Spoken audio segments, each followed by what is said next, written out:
A través de la historia, la Iglesia de Jesucristo ha crecido y avanzado en tiempos inciertos. Este año 2020 ha sido uno de esos tiempos. Sin embargo, a través de todo esto, hemos visto a Dios usar nuestra iglesia para llegar a miles a través de la transmisión en línea de nuestros servicios de adoración.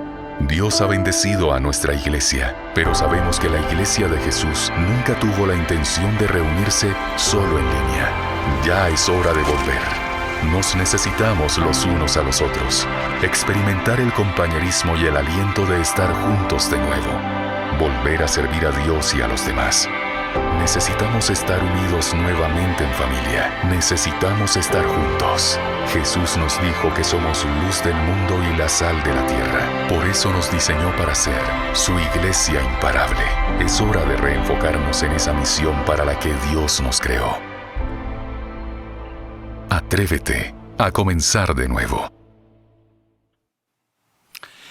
Y gracias por atreverte a estar aquí en este auditorio acompañándonos el día de hoy, como también aquellos de ustedes que nos están sintonizando en este momento. Gracias por ser parte de lo que Dios está haciendo aquí en la iglesia Sugar Creek. Pues estamos en esta última parte de Atrévete a comenzar de nuevo. Y eso es lo que muchas veces nosotros necesitamos recordar en un tiempo donde nos hemos llenado de temor, de incertidumbre, de dudas con respecto a todo lo que escuchamos en los noticieros y en todos lados, que las cosas van mal y cada vez peor.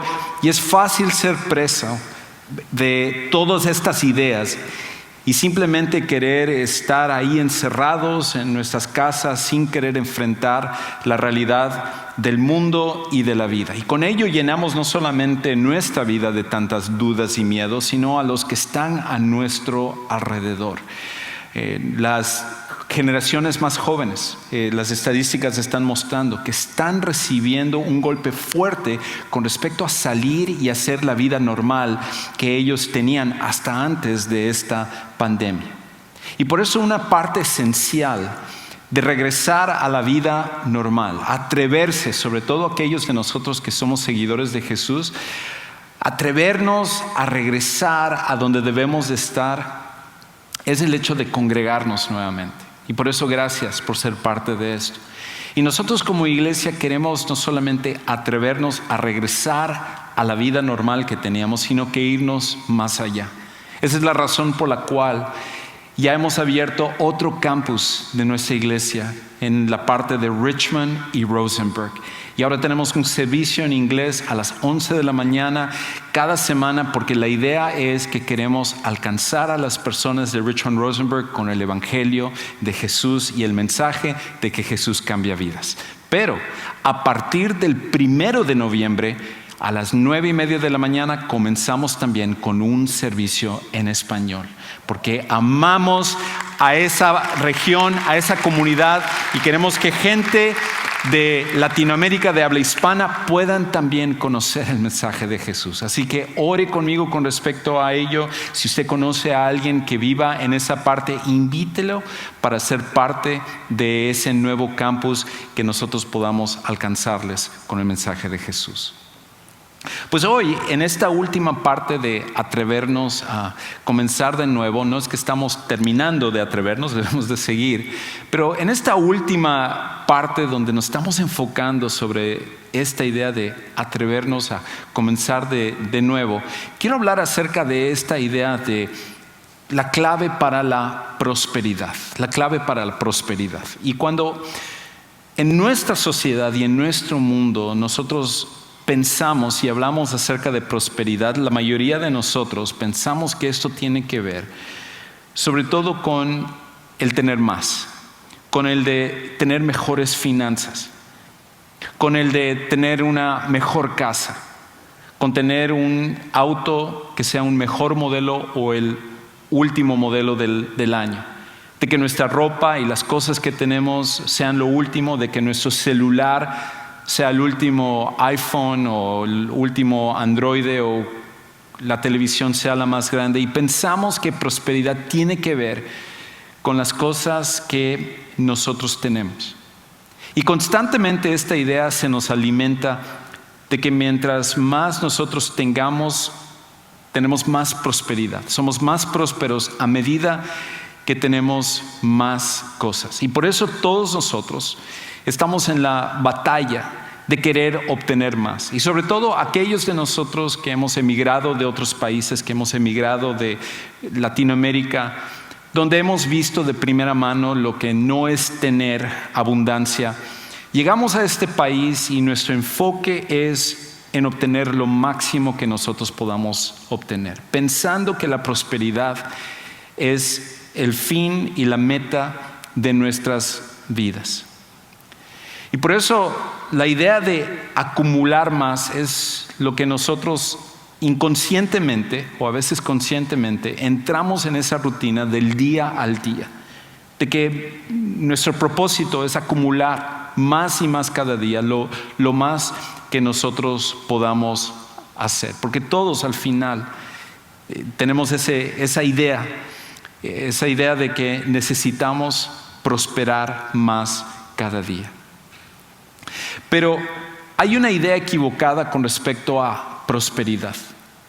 Y lo que quiero el día de hoy es tratar de entender lo que es la verdadera prosperidad, lo que realmente significa prosperar. Y esto es una idea completamente contraria a lo que nuestra sociedad considera, nuestro mundo considera, y es algo en el cual Dios nos va a ayudar a corregir lo que significa verdaderamente prosperidad.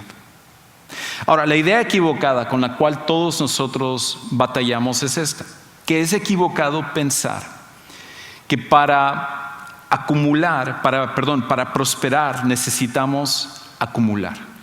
Es equivocado pensar que para prosperar necesitamos acumular.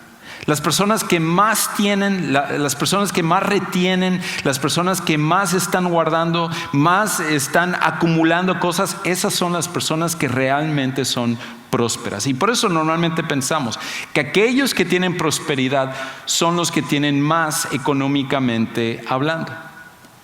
Y nosotros caemos en el juego de tratar de acumular lo máximo que nosotros podamos hacer. Y hay ciertas cosas que muestran que eso es lo que está en nuestro corazón. Un ejemplo de eso fue el comienzo de esta pandemia. Cuando comenzó esta pandemia en marzo, una de las primeras cosas que resultó cuando se habló acerca de estar encerrados, de estar en nuestras casas, es que las personas, o nosotros, todos nosotros, fuimos rápidamente a los supermercados para agarrar la máxima cantidad de papel higiénico que nosotros pudiéramos obtener. Porque ¿quién iba a saber que el papel higiénico iba a ser la clave para sobrevivir el apocalipsis? Y sin embargo, ahí estábamos en las filas, en los supermercados, canastas, carritos llenos de papel higiénico. Y quizás tú viste en los noticieros cómo personas se peleaban y se gritaban por el papel higiénico. Inclusive veía en una noticia que una persona inclusive llegó a sacar una navaja para proteger el papel higiénico que tenía acumulado en su carrito. Porque la idea es que cuando las cosas se ponen mal, cuando hay una situación fuerte que enfrentamos, nuestra primera reacción, nuestro instinto es tratar de acumular lo máximo que nosotros podamos obtener.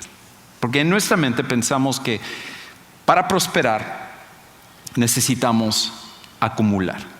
Y eso es quizás nuestra motivación del trabajo, las decisiones que estamos tomando. Para ti, joven que estudias, a lo mejor tú estás pensando, yo voy a escoger la carrera que mejor me pague, que mejor me dé las cosas, que yo pueda comprar todas las cosas que son mi sueño, porque eso es lo que realmente es prosperar. Pero déjame decirte, a ti como a mí también, que esta idea es completamente equivocada. Que prosperar en realidad no tiene que ver con cuánto puedes acumular, sino que hay otra cosa que va a permitir, una cosa que es clave para que tú puedas realmente prosperar en tu vida donde quiera que tú estés. Y la clave de esto es lo siguiente. La clave para prosperar o la clave para la prosperidad es la generosidad. La generosidad es la clave para la prosperidad. La generosidad es la clave para la prosperidad. Si realmente nosotros queremos prosperar, no se trata acerca de cuánto podemos acumular, sino que se trata de cuánto es lo que nosotros estamos dispuestos a dar. La generosidad, contrario a lo que somos alimentados el día de hoy, es lo que permite que tú y yo podamos prosperar en la vida. Porque al final, como todos sabemos, y como cada vez que tú y yo asistimos a un funeral, somos recordados, es que no se trata acerca de cuánto nosotros podemos retener, cuánto podemos acumular, porque no hay nada al final que podemos llevar más allá de la tumba. Pero las historias que escuchamos en los funerales, que impactan, es lo que las personas hicieron con aquello que tenían y cómo pudieron bendecir la vida de otras personas y no solamente tratar de acumular lo máximo que ellos pudieran tener. Y por eso un pasaje que vamos a ver el día de hoy nos reta con respecto a esto, nos reta con respecto a la generosidad, a ser generosos.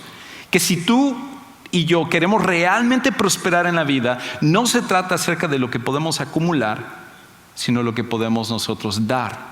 Y la clave es la generosidad. Ahora, hay un pasaje en 2 de Corintios, capítulo 9, en donde el apóstol Pablo está escribiendo a un grupo de cristianos que se encuentra en la ciudad de Corinto, en Grecia.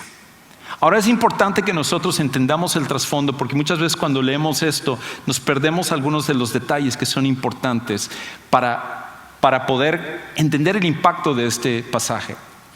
Pablo les está escribiendo a este grupo de cristianos que un año antes se habían comprometido a levantar fondos, a levantar ofrendas, a dar generosamente para ayudar a una iglesia, a sus hermanos en Cristo que se encontraban en la ciudad de Jerusalén. Cuando nosotros escuchamos esto, muchas veces es algo que no nos impacta o nos mueve, porque tú y yo probablemente hemos estado involucrados en dar para una causa, colaborar para alguna cosa, dar financieramente para ayudar a otras personas. Pero lo que muchas veces perdemos de vista es que hasta ese punto, dar para otras personas con generosidad era algo completamente desconocido. La lucha de la mayoría de las personas, como sigue siendo en nuestro tiempo, es retener, acumular, no necesariamente dar. Y sobre todo, cuando tú y yo damos, nuestra tentación es dar para aquellos que nosotros tenemos una relación con ellos, que queremos, que amamos, o que son como nosotros, que de alguna manera son de la misma cultura, el mismo lenguaje, o una situación donde nosotros podemos identificarnos con esa persona. O damos a aquellas personas que pueden beneficiarnos de alguna otra manera hacia el futuro.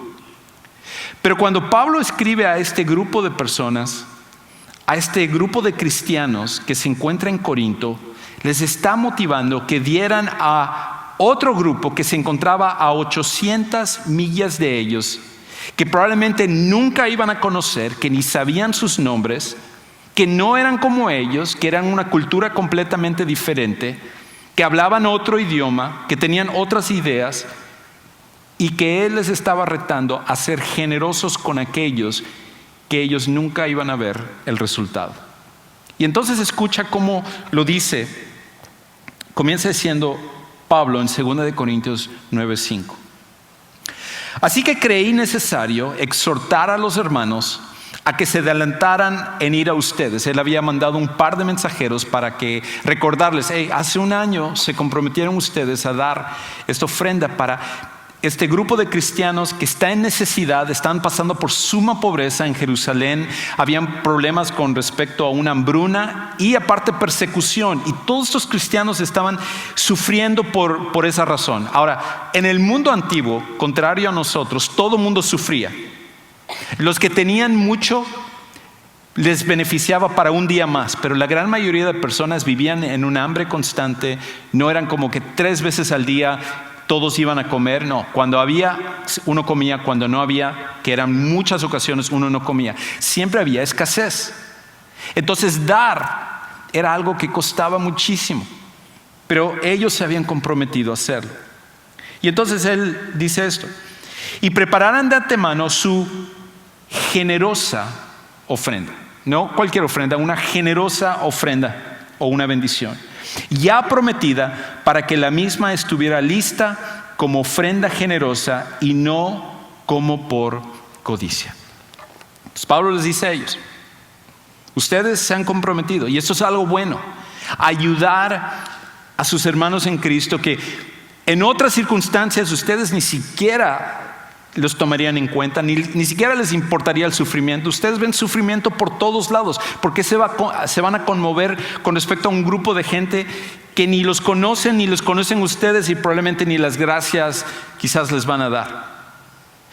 Pero la razón de ello, como Pablo les va a enseñar a ellos y a nosotros, es que la generosidad es la clave para la prosperidad. Cuando nosotros somos generosos, es cuando nosotros somos más bendecidos. Y es cuando empezamos a ser diferentes a todas las demás personas. Ahora, Pablo entonces continúa diciendo esto en el versículo 6. Por esto digo, el que siembra escasamente, escasamente también segará.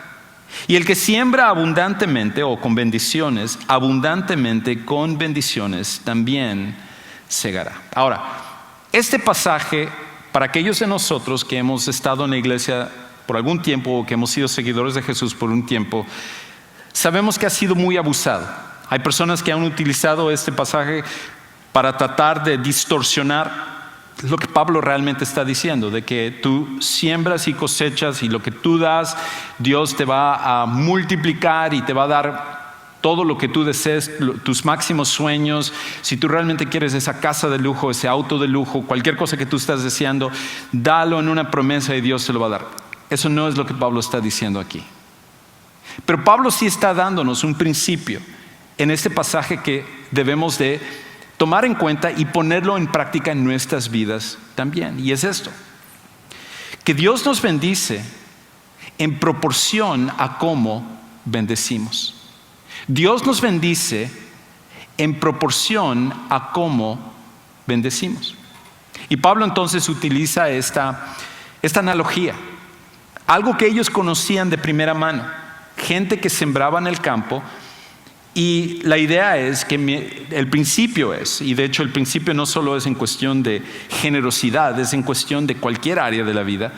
Todo lo que nosotros sembramos, vamos a cosechar. Y la proporción en la cual sembramos será la proporción en la cual cosechamos. ¿Por qué? Porque este es un principio que Dios ha puesto para todas las áreas de la vida. Algunos le llaman el principio de causa y efecto. Y entonces lo que Pablo está diciendo es esto: la generosidad es lo que nos motiva para poder dar. Y mientras más nosotros utilizamos nuestras finanzas, lo que tenemos, nuestros bienes, y lo empezamos a ver no tanto como qué es lo que yo puedo obtener de beneficio de esto, sino cómo puedo yo utilizar esto para ayudar y bendecir a otros, Dios empieza a bendecir más a esa persona. Ahora,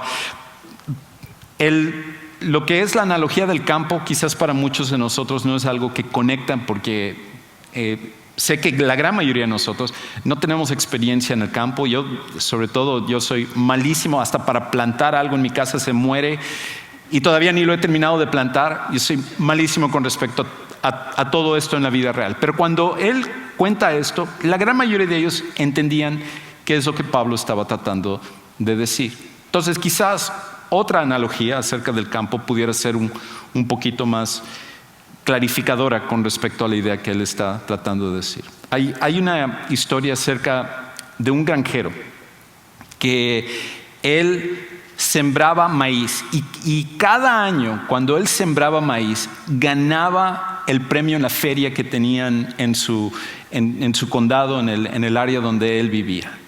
Y era increíble cómo su maíz era mucho mejor que el de todos los demás. Y un día un periodista llegó a entrevistarlo porque no sabían cómo es que él ganaba año tras año. La misma persona. O sea, nadie había podido superarlo en cuanto a la calidad del maíz que él sembraba. Y cuando lo empezó a entrevistar, se dio cuenta de algo aún más interesante y curioso con respecto a este granjero. Y era esto: que cuando él ganaba su premio, cuando llegaba de regreso a su casa, lo primero que hacía es que tomaba su semilla ganadora e iba y se lo regalaba a todos sus vecinos. Todos los que eran sus vecinos, los que vivían alrededor de él. Y entonces el periodista le preguntó, pero ¿por qué harías eso? O sea, si tú estás compitiendo en la feria y los premios que esto trae y todo, ¿por qué tú le regalarías a tus vecinos lo que es aquello que tú le has trabajado tan fuerte y lo que tú has ganado? Y entonces este granjero le contestó al periodista: la razón por la cual lo hago es porque cuando yo regalo esta semilla a mis vecinos, sube la calidad de maíz que ellos siembran. Y cuando llega el viento y el polen es esparcido, ya no recibo el polen y las semillas en el aire de un maíz inferior, sino de un maíz que es superior, de mejor calidad. Y cuando eso sucede, automáticamente mi maíz crece en cuanto a la calidad. Eso es exactamente lo que Dios está diciendo. Dios nos bendice para que nosotros podamos bendecir a otros. Y la realidad es esta, que cuando bendecimos a otros, nosotros somos bendecidos también. Quizás piénsalo de otra manera. Imagínate que si tú tienes dinero o tienes acciones o alguna cosa de inversión, tú irías con el mejor asesor financiero que va a generarte las mejores ganancias posibles. Eso es lógico. Si tú vas y se lo das a alguien para que te invierta lo que tú tienes y regresas al cabo de un año y dices, oh, ¿sabes qué? Yo tenía una cuenta en mi casa, se me echó a perder la plomería y era lo único que tenía. Así que agarré tu dinero y lo utilicé para encargarme de eso que yo tenía. Quizás para el próximo año te pueda dar una mejor inversión. Así que, ¿por qué no me das otros $100,000 y veo en qué lo invierto el próximo año? ¿Qué es lo que tú pensarías? A esta persona no le voy a dar ni un centavo. Pues lo que tú y yo tenemos, al final de cuentas, en realidad no es nuestro. No nos pertenece. Es de Dios. Y cuando nosotros utilizamos lo que es de Él, lo utilizamos con el fin de multiplicar sus recursos, y la manera como lo hacemos es cuando bendecimos a otros con lo que nosotros hemos recibido. Por esa razón Dios opera de la misma manera como nosotros operaríamos. Y somos bendecidos en la misma medida en la cual nosotros bendecimos a otros. Ahora Pablo continúa entonces en ese pasaje y dice esto. En el versículo 7, que cada uno entonces, ahora empieza a la parte práctica, que cada uno dé como propuso en su corazón, no de mala gana, ni por obligación, porque Dios ama al que da con alegría. En otras palabras, Él empieza a decirnos la manera en la cual nosotros debemos de dar. Y es aquí donde otra vez va en contra de lo que muchos han abusado acerca de este pasaje. Nosotros no damos con la finalidad de codicia, no damos con la finalidad de recibir más, damos porque estamos contentos y estamos agradecidos porque Dios se encarga de cada una de nuestras necesidades. Damos no porque alguien nos empuja a dar. Damos no porque alguien nos está viendo. Damos con alegría porque al final Dios es el que nos da a nosotros. De hecho, ese es el principio. Somos generosos con otros porque Dios es generoso con nosotros. Somos generosos con otros porque Dios es generoso con nosotros. Imagínate en la historia de la humanidad, cuando en una pandemia mundial, algo que nunca se había vivido en la historia, en medio de una pandemia que tú y yo hemos vivido, con todas las luchas que tú has estado enfrentando en tu vida, creo que todos nosotros podríamos hablar acerca de cómo Dios nos ha mantenido. Dios es generoso, Dios es bueno. Y Él, entonces, por el hecho de ser generoso, nos invita a que nosotros también podamos ser generosos.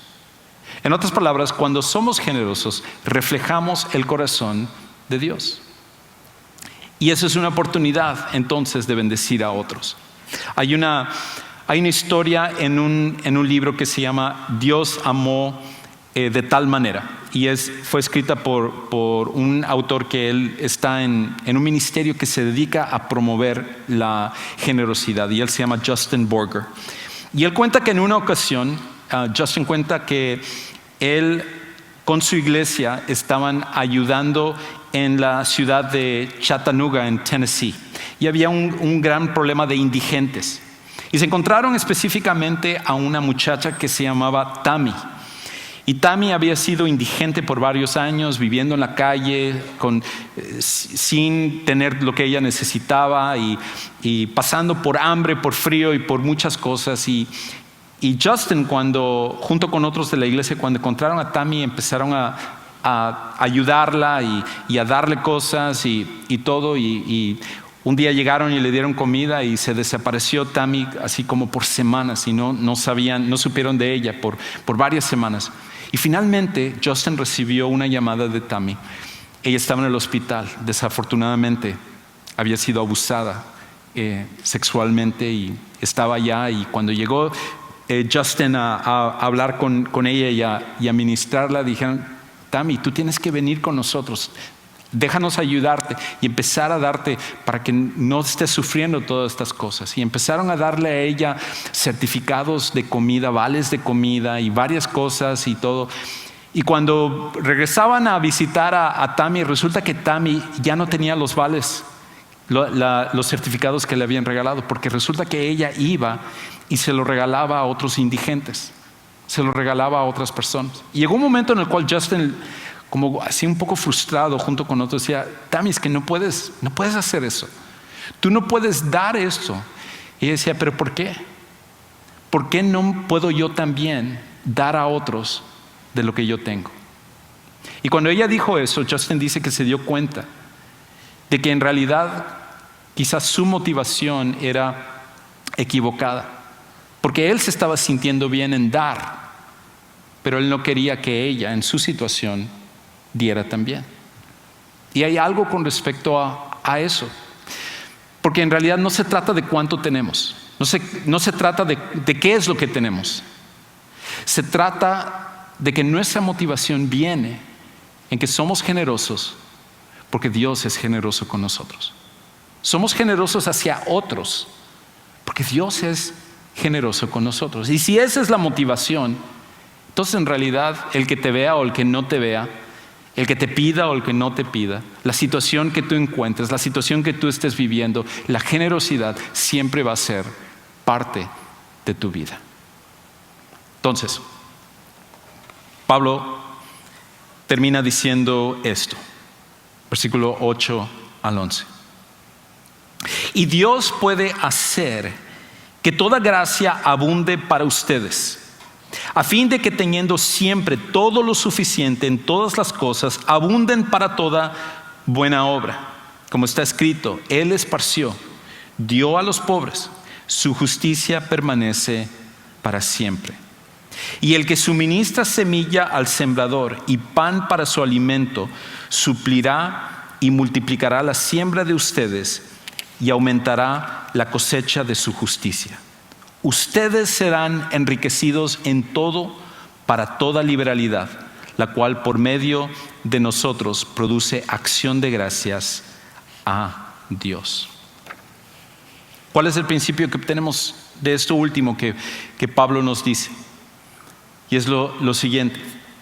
Cuando hablamos de generosidad, lo primero que puede venir a tu mente es decir: Juan Carlos, es que me encantaría, me mueve. Y es más, sé de una situación en este momento, sé de alguien que yo podría ayudar, pero yo ahorita estoy pasando por una situación difícil. Ahorita todo esto de la pandemia, con mi trabajo, con mis finanzas, mis cuentas, o sea, hay tantas cosas que yo necesito resolver primero para que yo entonces pueda también ayudar a otras personas. Y por un lado es entendible que todos nosotros tenemos que cumplir con nuestras responsabilidades, pero la realidad es que la mayoría de nosotros, nuestras responsabilidades no tienen tanto que ver con utilizar lo que Dios nos ha dado de la manera como Él quiere, sino más bien de tratar de obtener lo máximo que nosotros queremos para nuestra satisfacción personal. Y cuando pasamos por eso, alguien puede decir, en mi caso no, yo tengo una necesidad, y si yo doy, ¿qué sucede con mi necesidad?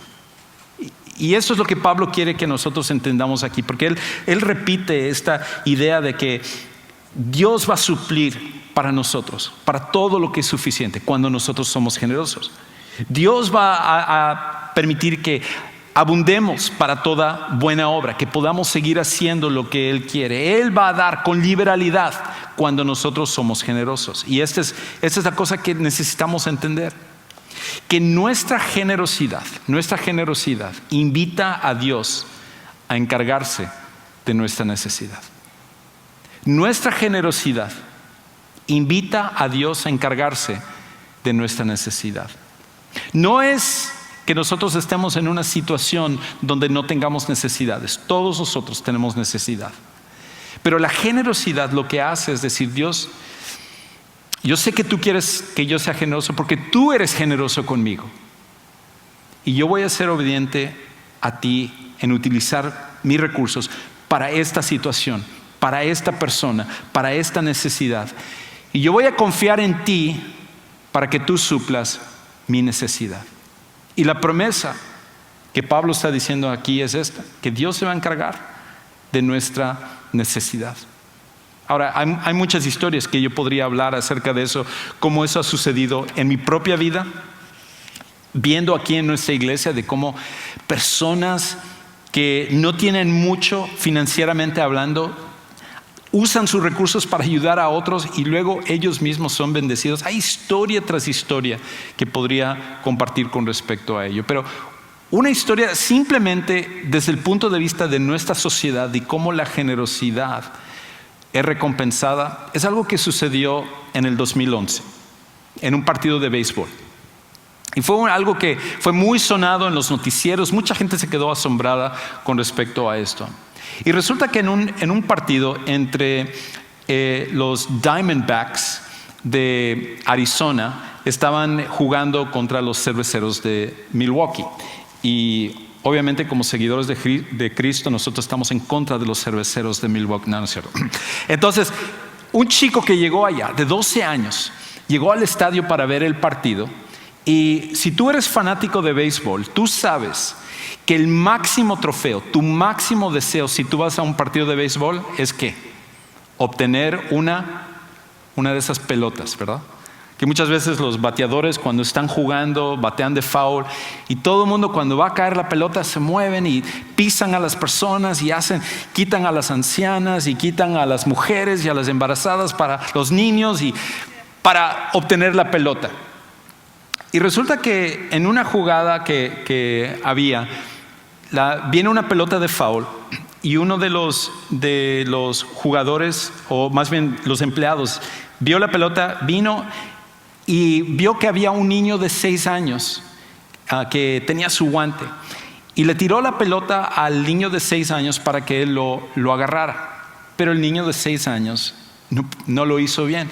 Le golpeó el guante, cayó a un lado y cayó hacia otro niño de 12 años. Y ese niño de 12 años, Ian Macmillan, tomó la pelota y entonces subió las escaleras hacia donde estaban sus otros amigos, quizás sus hermanos, y empezó a celebrar. De hecho, aquí hay una foto de él cuando él agarró la pelota. todo el mundo haciéndole el high five y aplaudiendo y él contentísimo porque él es súper fanático de los diamantes, de los Diamondbacks de Arizona. Pero entonces fue en ese momento donde notó una cosa. El niño de 6 años, para el cual la pelota era originalmente, estaba llorando y gritando, y la mamá estaba ahí al lado tratando de consolarlo y tratando de decirle, no te preocupes, te voy a comprar una pelota después y todo. Y en ese momento Ian, cuando vio lo que estaba sucediendo abajo, mientras todos le estaban felicitando y todo, hizo algo que hasta los comentaristas en la tele en ese momento se quedaron asombrados. Y bajó hacia donde estaba este niño de 6 años y le entregó la pelota. De hecho, esta es la foto de él yendo hacia abajo para entregarle a ese niño de 6 años la pelota preciada, el trofeo más grande que puedes obtener cuando tú vas a uno de estos partidos. Y él, sin pensarlo, agarró y se subió y se volvió a sentar con sus amigos y todo. Y los comentaristas se quedaron asombrados y dijeron, wow, este chico de verdad es increíble, es especial. Tenemos que hacer algo por él, dijeron en ese momento. Y fueron y le invitaron para que al final del partido fuera al palco donde ellos estaban haciendo el comentario del partido. Pero no solo quedó ahí, salió en los noticieros, salió en la noticia de lo que él había hecho. Y por todos lados están felicitando a este niño por ser generoso en un mundo donde la mayoría de nosotros pensamos solo en nosotros.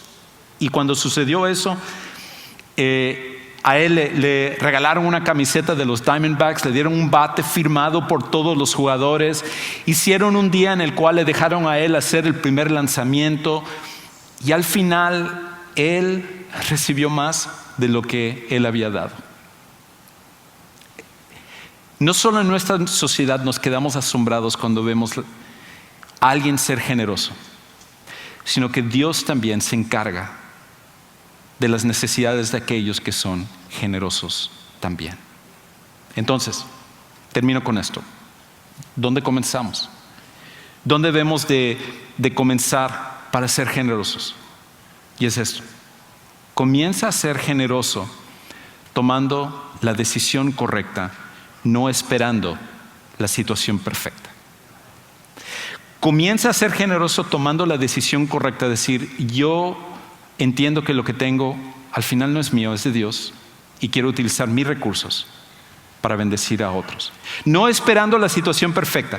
Cuando esté todas mis cuentas pagadas, cuando yo tenga más, cuando me asegure de que yo esté en esta situación. No. Esa situación nunca se va a dar. La generosidad tiene que ver con decidir lo correcto, no esperar la situación perfecta. Y si tú y yo hacemos eso, reflejaremos el corazón de nuestro Padre Celestial, que es tan generoso con cada uno de nosotros. Señor, en esta tarde te damos gracias por tu generosidad hacia nosotros. Y esa generosidad se manifestó sobre todo cuando tú diste a tu Hijo Jesús a morir por nosotros en la cruz. Tú diste todo por nosotros que no lo merecíamos. Ayúdanos entonces nosotros a corresponder a tu generosidad, siendo generosos también. Gracias por cada uno de los que estamos aquí. Ayúdanos a reflejar tu corazón. Para aquellos que no conocen a Jesús como su Salvador personal, te pido que ellos puedan entender y experimentar la salvación y el amor que tú derramas a través del sacrificio de tu Hijo Jesús. Gracias por sus vidas y por cada uno de los que estamos aquí. Y oramos estas cosas en el nombre de Jesús. Amén.